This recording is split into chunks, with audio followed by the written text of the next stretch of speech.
Over the last couple of weeks, anticipating me going back to work, my lovely wife has a list of things that she has for me to accomplish before that time comes. So we've made some progress and we've worked together on it.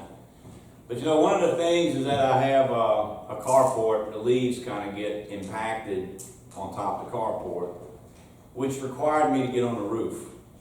Now, it's at the very edge. There's a carport there. The risk of falling is pretty minimal, but I hate it. I can't. I'm just afraid of heights, And what's really strange is anything like that. If I had a piece of thread that I could hold on to, I would be fine. Which, even knowing that little thread would not save me if I fell. But it's just something that, I guess it's in my mind that as long as I've got something to hold on to, I'm okay. So what are you afraid of? What do you fear?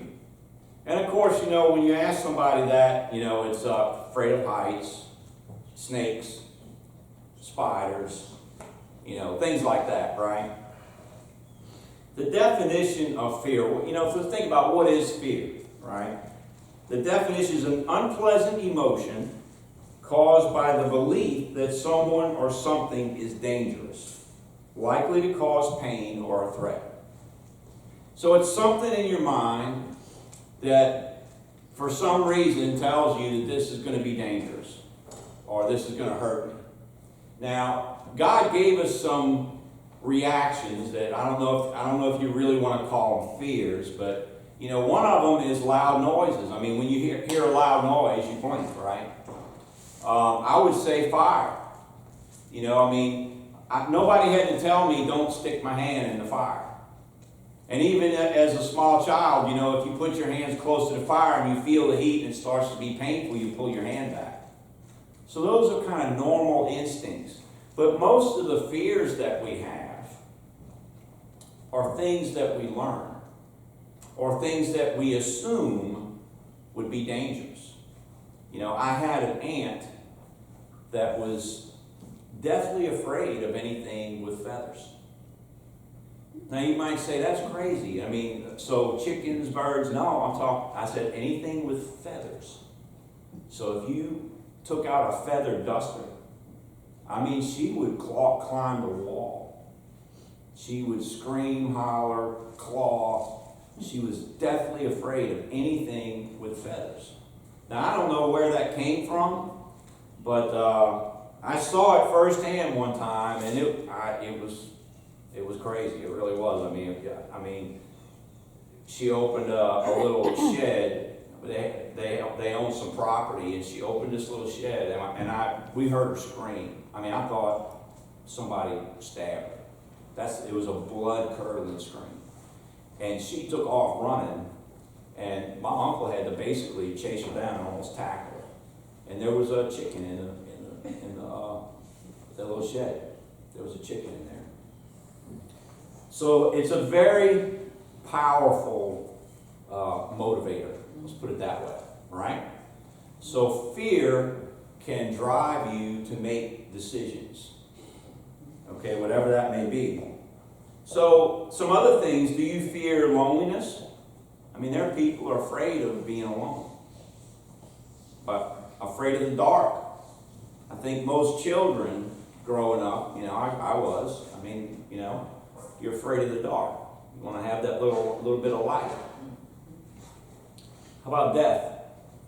Do you fear death? So fear is a normal brain function and is healthy. Because there are some things that, that we are taught that they're not, it's not an assumption.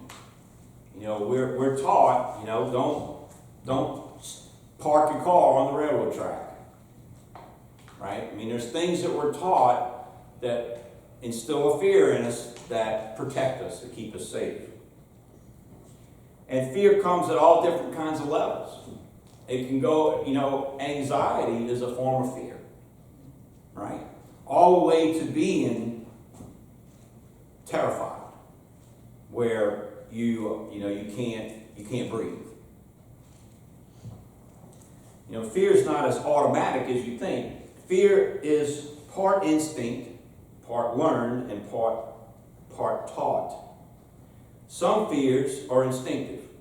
So pain, for example, causes fear instinctively because of its implications. If you inflict pain, we want to avoid that. If we know something's going to be painful, we want to avoid that. This is a very simple example. I can remember as a mechanic one time, when I finished working on a car, I always wanted to try to clean up whatever it was I was, whether it be under the hood or inside the car. And I can remember taking out a carpet floor mat, and it had I was doing electrical work, so it had little wire clippings and stuff like that, and I was brushing it off. And when I brushed it, I felt the pain. So when I looked at my hand, there was a straight pin stuck through my hand. And so now, anytime I take even my own floor mat in my car, now I wouldn't say I'm terrified, but you're not going to catch me swiping my hand on it, because I have that fear that something's going to stick me in my hand, So fears that would be an example of a learned fear, right? We learn to be afraid of certain people, places, situations because of negative associations and past experiences. So think about in reference to like racism. People say, well, don't go in that neighborhood. Now, I may have never even been there. I don't know who lives there. But because of a certain group, certain people, the color of their skin, whatever it happens to be, we automatically are fearful of going there. I don't know if they still do it, but years ago there was a big following, a big thing about young kids that would dress like all in black. You ever seen those? And the black, everything, they dyed their hair jet black, everything black. And there was a mall that Sharon and I used to go to sometimes, and on certain nights, like on Saturday night, that was the hangout, for those kids. And you tend to, just because of the way they look, you tended to be afraid of them. I can remember one night of course I don't like walking in all the stores, so she was shopping. So I was sitting on a bench, and these two kids came by, and of course they were all blacked out and everything, black fingernails, all that kind of stuff. They looked really creepy. And I don't remember specifically, but I could overhear their conversation. And their conversation was just like this most juvenile conversation about normal, everyday stuff. And I remember us talking, I said, people are going to be fearful of them and assume that they're criminals or that they have ill intent to cause harm to people, and really they're just innocent kids, Other fears are taught. Cultural norms often dictate whether something should be feared or not. Think, for example, about how certain social groups, like I just talked about, are feared and persecuted because of socially created impression that they're dangerous. You didn't need to be in danger to feel fear. Fear is also part imagined.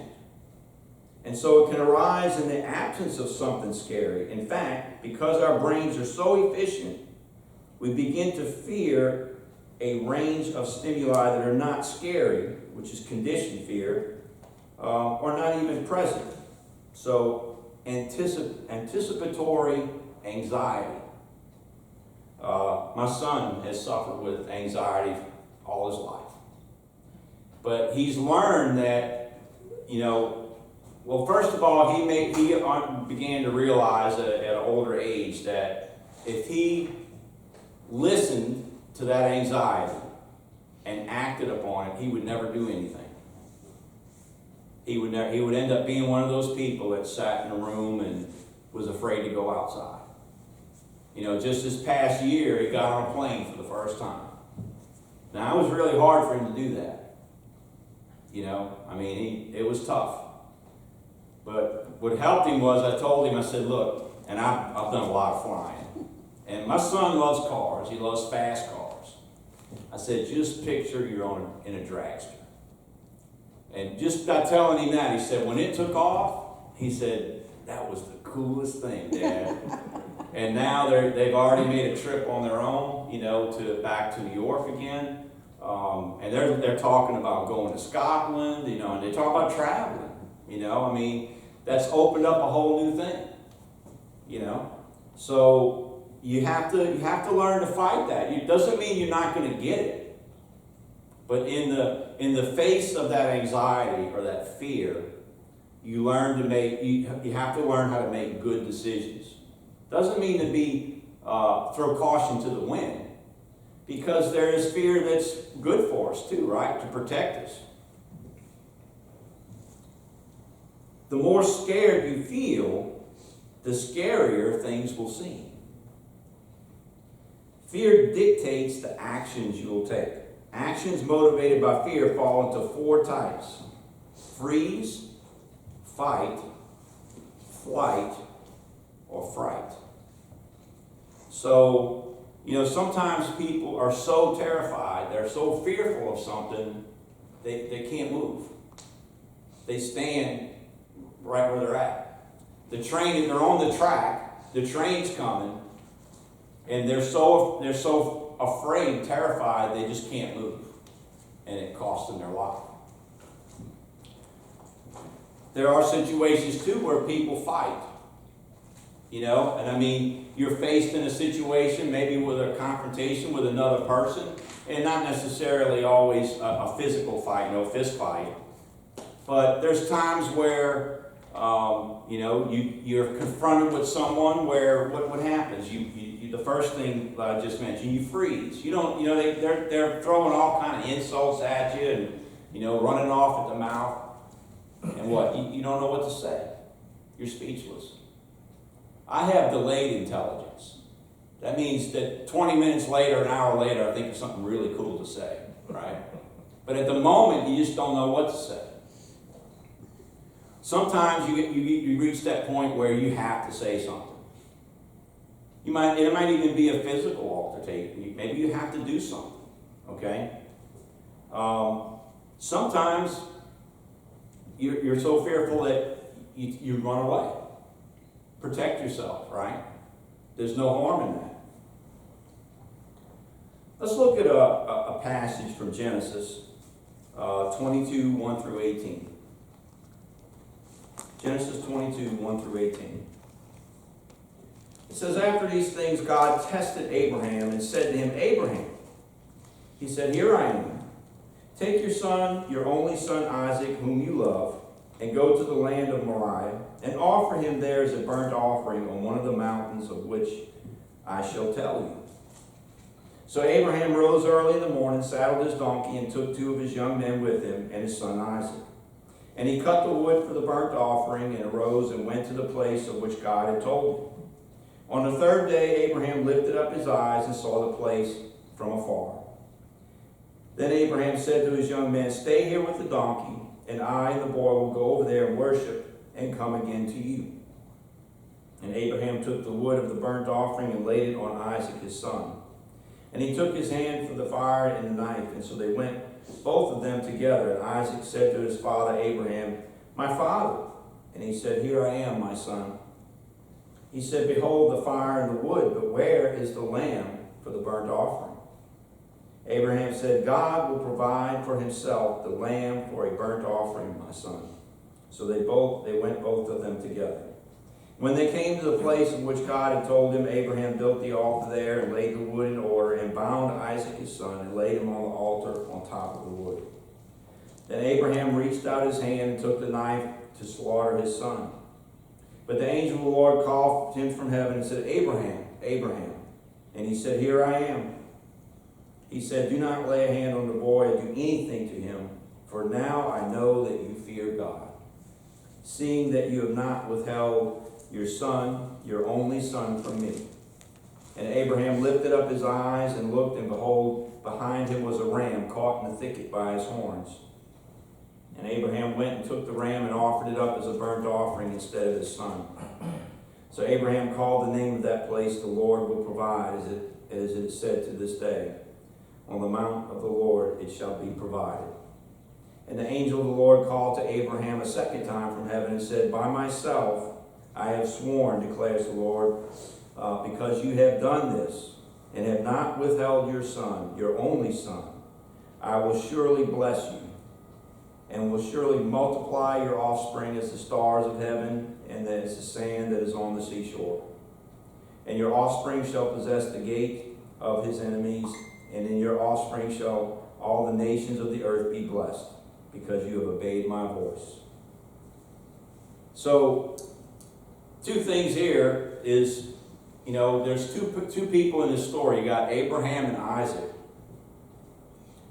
So, do you think Abraham was afraid of that he may have to slay his own son? I mean, when Isaac asked him, where's the lamb? What was his answer? He says, God will provide a lamb for himself. What about Isaac? I mean, he's obviously, his father has bound him and put him on top of the fire that he's built, ready to light it. I'm sure he was afraid. But he also, when he asked his father, he says, God will provide the burnt offering. Despite their fear, Abraham did what God asked him to do. And God intervened. At the last moment, an angel intervened and said, stop. Because when he raised his hand with the knife, he knew that, God knew that Abraham would follow him. But there was still fear involved in all that. Fear is a healthy part of Christian life. What concerns me is that there's too many Christians, at times myself, that fear is not present. We don't fear God. We don't fear what is the consequence for what we're doing. Because, what? We're the church. We're saved. It'll be okay. Jesus went to the cross for me, right? I mean, that's what I hear it on the radio every day. I mean, that's what the Christian station tells me. Jesus died for your sins. So it's okay, I mean, if you mess up once in a while. And you know what? We know that we have grace. But do we live where we think that grace is just okay for us to mess up? It's just okay. We can't live that way. We have to, fear of God is required. My concern with new Christians is that a lot of times we do a poor job of instilling that fear of God because they really haven't developed that relationship yet. It's hard enough to get somebody to sit down and study with you and understand the gospel. But part of growing as a Christian is developing that relationship with God. And part of that relationship is having a fear of Him. A fear of what's going to happen if I don't follow a Christian life.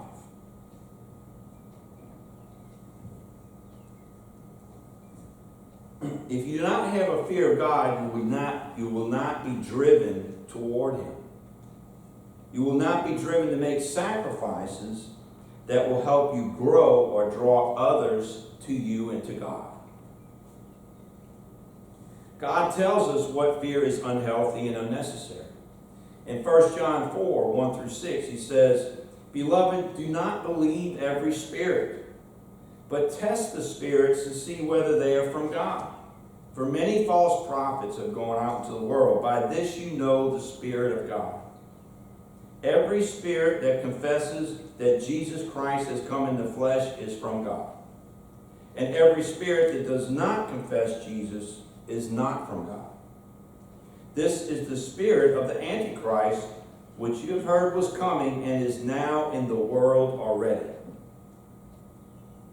So, right there, first of all, he's saying, if you encounter a spirit, now what does that mean? I mean, we all have a spirit, right? I mean, when you meet somebody, you can just kind of tell what there's, after a few minutes, you start to kind of detect what their spirit is, right? He says if you have a spirit that meet a spirit that does not confess that Jesus Christ is the Son of God, that he exists, it doesn't profess the true gospel, that's the Antichrist. And what's interesting is, there are people that are still waiting for the Antichrist. They think it's one guy. He said, this right here tells you, in 1 John, he says, this is the spirit of the Antichrist, which you heard is coming and is now in the world already. The Antichrist is people that don't believe in Jesus. Little children, you are from God and have overcome them. For he who is in you is greater than he who is in the world. They are from the world, therefore they speak from the world, and the world listens to them. We are from God. Whoever knows God listens to us. Whoever is not from God does not listen to us. By this we know the spirit of truth and the spirit of error. 1 John 4:16-18 says, so we have come to know and to believe the love that God has for us. God is love. And whoever abides in love abides in God. And God abides in him. By this love, perfected with us,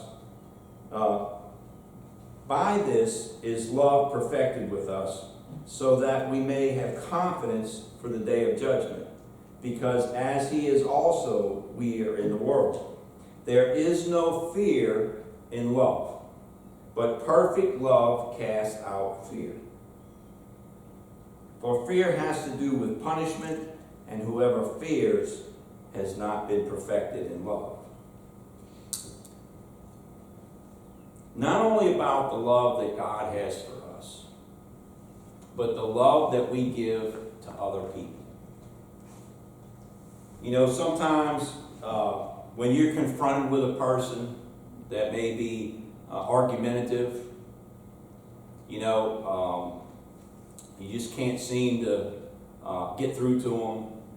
But a lot of times, what do we try to do? We try to answer their argument with an argument. And it doesn't necessarily even have to be about religion or the Bible or anything. It could be about any topic. What God's saying is that don't put godly love on the side. To me, godly love is almost like a weapon. It's things that we can use, it's things that we can do, okay, that is going to deter that person's attitude. It's going to shut them down. And it works. I've done it. I've done it both ways. I've tried being argumentative with them, and you know what? It just doesn't go anywhere. It's like you're running in a circle. But always remember that there is no fear in love. And perfect love, which is godly love, right? That's the perfect love, cast out fear. If you are faced with a situation where you are faced in a situation where you may have to sacrifice your life for someone else, is that godly love? Greater love has no man than to lay down his life for someone else, right? So if you look at it that way, this is the greatest act of love that I could give, and it may cost me my life, then there's no fear.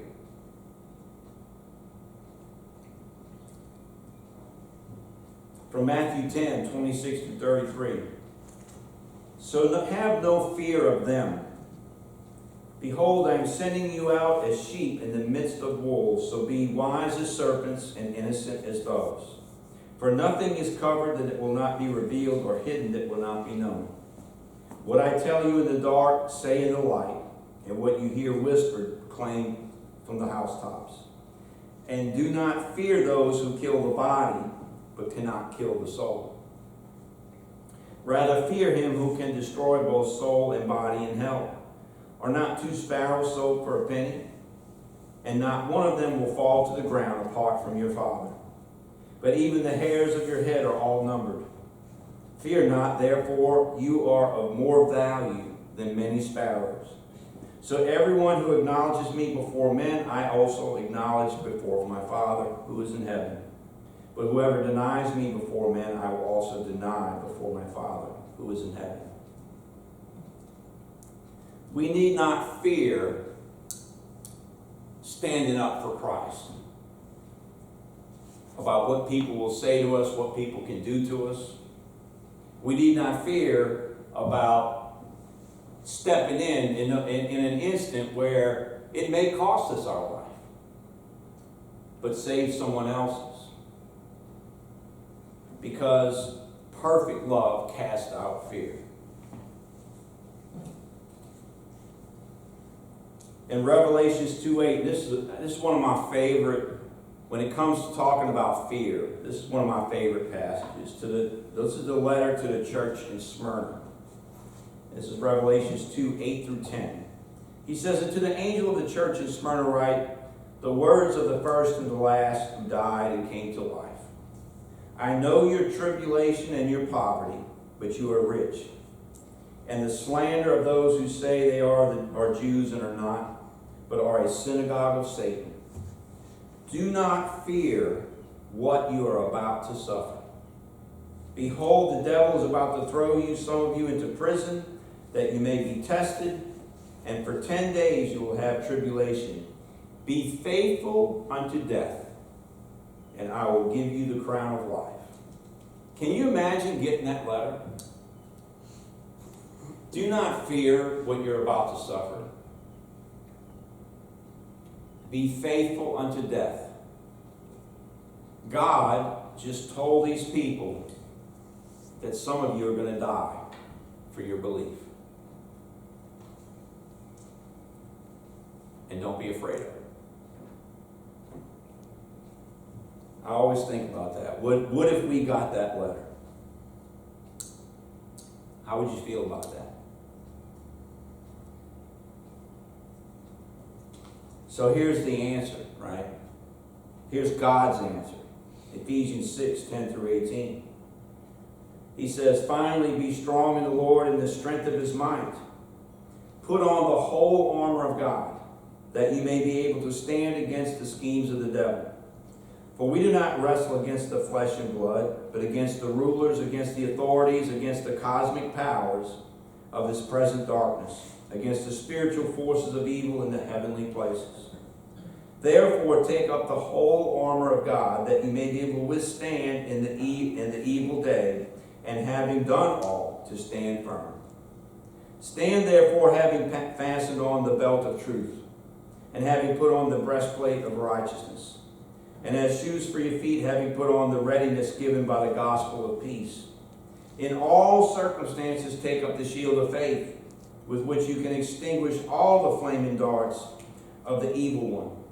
And take the helmet of salvation and the sword of the sword of the Spirit, which is the word of God, praying at all times in the Spirit with all prayer and supplication. He says, put on what? The whole armor of God. You've heard me say many times, I'm a firm believer that God says exactly what he means. If he says